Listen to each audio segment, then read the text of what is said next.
Hey everyone, welcome back to the channel. Today we're going to be taking a look at 16 cards from Crown Zenith. In my opinion, the best cards from this set, and going in order, ascending order, all the way to the best card. Now, I can't say worst to best because all of the cards are stunning, but I had to make decisions, so we have it ordered from, for lack of better words, the least amazing to the most amazing. One thing about Crown Zenith is it is my favorite set from the entirety of Sword and Shield. Evolving Skies is probably second for me because the thing with Crown Zenith is not only does it feature some sensational artworks, but it also has fantastic pull rates and opening experience. When I opened my first Crown Zenith ETB, I think it was the Radiant Charizard, the Pikachu, and one other textured Galarian Gallery. Not a particularly expensive one, but that didn't matter to me because of how gorgeous the set was.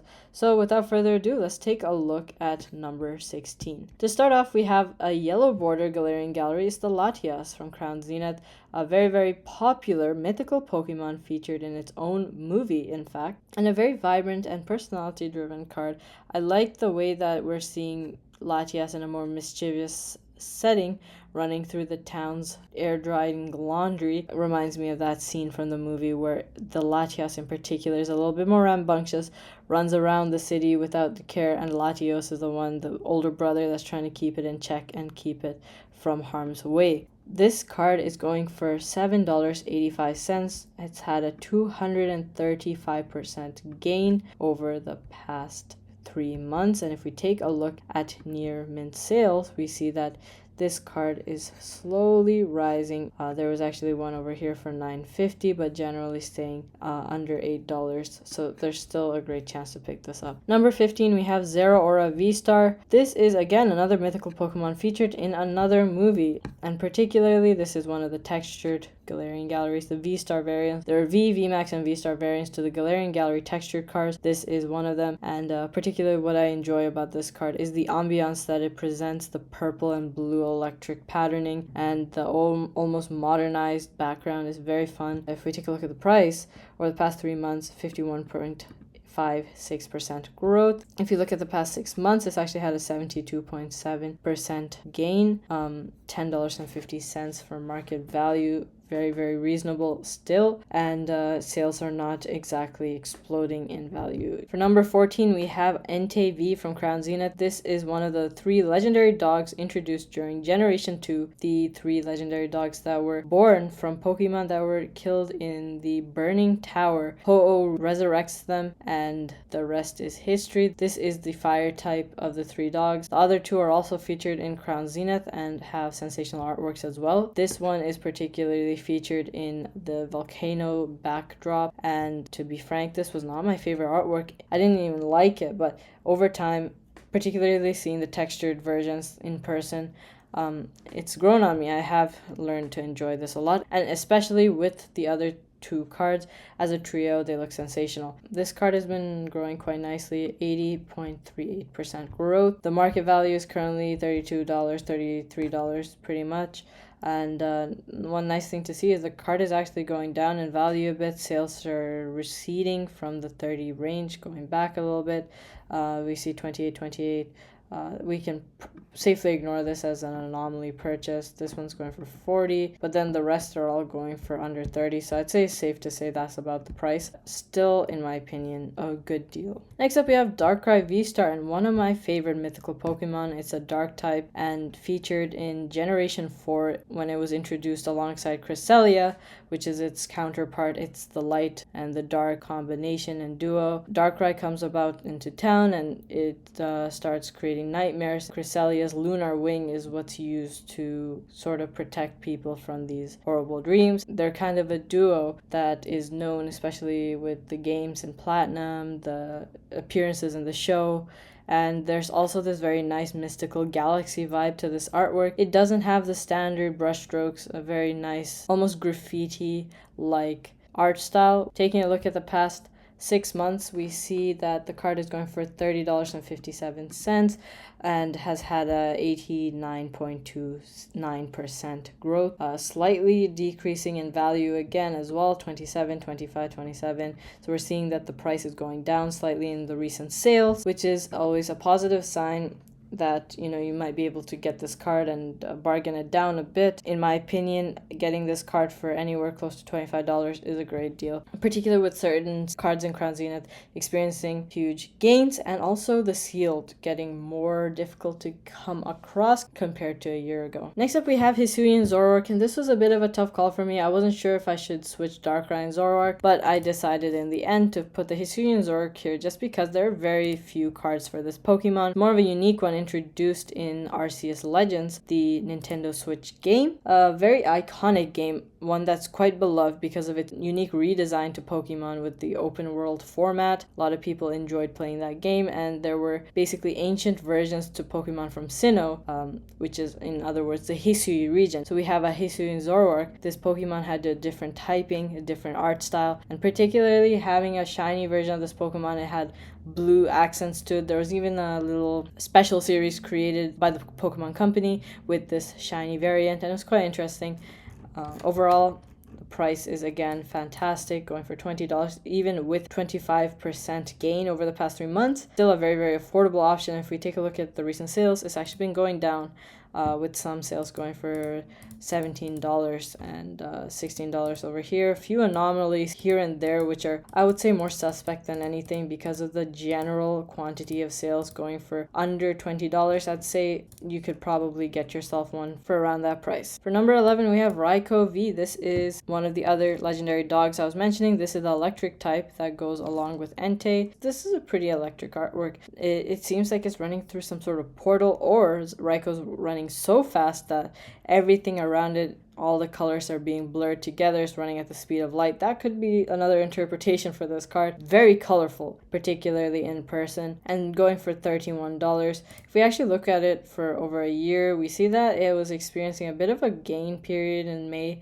started to drop down, and then is slowly climbing back up. Overall, it's had a 73% gain over the past year. If you take a look at recent sales, however, again, prices are slightly dropping, with certain sales in near mint going for under $30, which is excellent to see again. Next, we have Mew from the Galarian Gallery, and this is going to be one of the 2 cards in this set of 16 that I don't actually have in my collection in English. I do have the second card in Japanese format, which I'll mention when we get there, but this is the only card I don't have in any language. I gotta get my hands on it because it's such a stunning artwork. I have been checking out certain copies of it, but none of them were perfect for my set. I really wanted a very clean copy, and the last few I saw were not that. But as it's called, the Sleeping Mew is an adorable artwork with tons of Pokemon surrounding it. We have some Cutiefly, we have a Cramorant, Rookidee, Galarian Ponyta, we have 2 Squavit, I believe this is called a Aracuda, and the 2 Nidorans, male and female. This card has been gaining steam as well, far more than some of the other cards. If we take a look at the past 6 months, it's actually had a 206% gain in value, going for $16.94 currently, but not exactly experiencing huge gains in terms of the sales.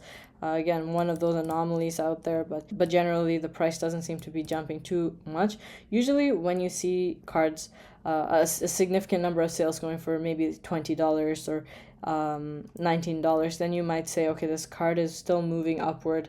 And if you see over the span of a few days, after a few days, it starts to go up to 22 and so forth, you're starting to see the direction the card is headed. In this case, it seems to be flatlining a little bit. We'll have to see in the coming few days, but clearly it's experienced a little bit of a drop. And so if it does experience a continued drop, these cards that I've been showing so far, they're sort of recorrecting a little bit from their drastic increase. So if y'all are interested in collecting Crown Zenith cards, it might be a good opportunity. Keep your eyes open for some of these cards, deals that you might be able to grab. For number 9, we have Origin Form Palkia V-Star, and for number 8, we have Origin Form Dialga V-Star, 2 of the secret rares in the Crown Zenith Galarian Gallery, 2 of the 4 gold cards that are available, and particularly these are amongst the only alternate art gold cards I have mentioned in the past that sets in X and Y had these golden bordered alternate arts, but these are full-on gold alternate arts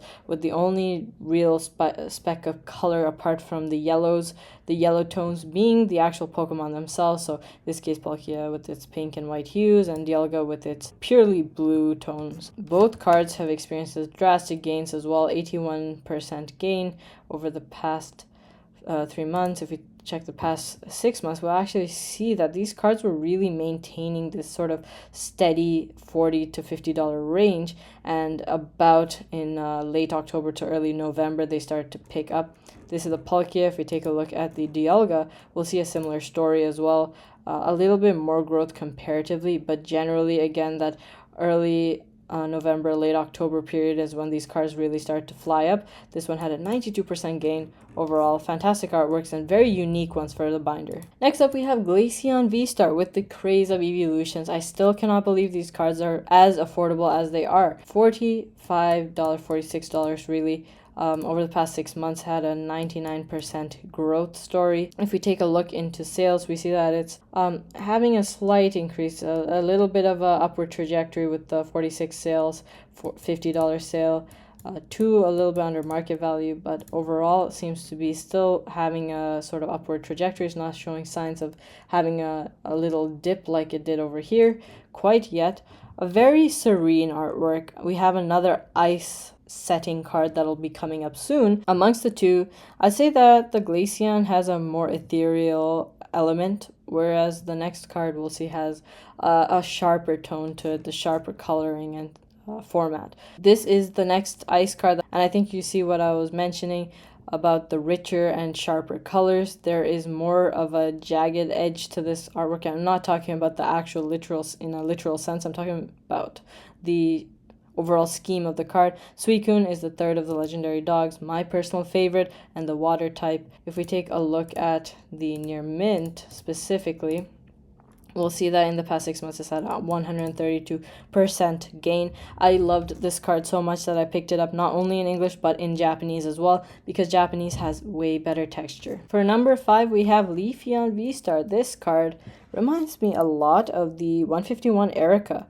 Obviously that came far later, but it almost seems like this Leafeon, and she actually has a Leafeon, so it could literally be the same. There's so much going on in this. You see all of the flowers, the aromas, Leafeon's dipping his tail into some illuminated water source, and tons of sparkles and specks flying out. An enchanting artwork. If we take a look at it over the past 6 months as well, we see a 61% gain. Over the past 3 months, a 95% gain. Again, still quite affordable for evolutions, particularly comparing it to sets like Evolving Skies and Prismatic Evolutions, which feature evolutions, but in a much less accessible price range. If we take a look at specific prices here, we see that the Leafeon is still on the upward trajectory. I don't see signs of it slowing down too much, particularly at this $45, $46 range. Number 4, we have RCSV. This is another one. This is the third of the golds, and so this one particularly is the deity Pokemon in the universe. Arceus has a plate for every type of Pokemon. Very interesting story to its movie. I believe it's called Arceus and the Jewel of Life. I think that was the name of the movie. So they kind of introduced the concept of Arceus having every single typing from rock, water, fire, so forth. Each plate signifies each type, and so it's technically the strongest in that sense, as they introduced it in that movie at least. If you take a look at its price gains over the past 6 months, we'll notice a 108% growth. And so we're seeing it actually happen, where it was maintaining a fairly reasonable price of $60 or so. I remember this card was going for around $80. It dropped down to this 60 range, 60 to 70 range for a decent period of time. And then it all of a sudden started shooting up around this early to mid-December range. And it has not been stopping since. Sales are starting to recede slightly in value. Instead of the $136 that the market value is going for, we're seeing sales kind of dropping a little bit below that price range. This is a Japanese, and this is actually the other card I was mentioning. I don't have in English, but I have in Japanese. So as you saw, the Japanese goes for far less, goes for $90, but the texture is outrageous. For number 3, we have Mewtwo V-Star from Crown Zenith, and this is again a Galarian Gallery card, and Of course, it has the connected artwork to the UPC Charizard, one of the 3 Charizard promos you receive in that product, and I would say arguably the best of the 3.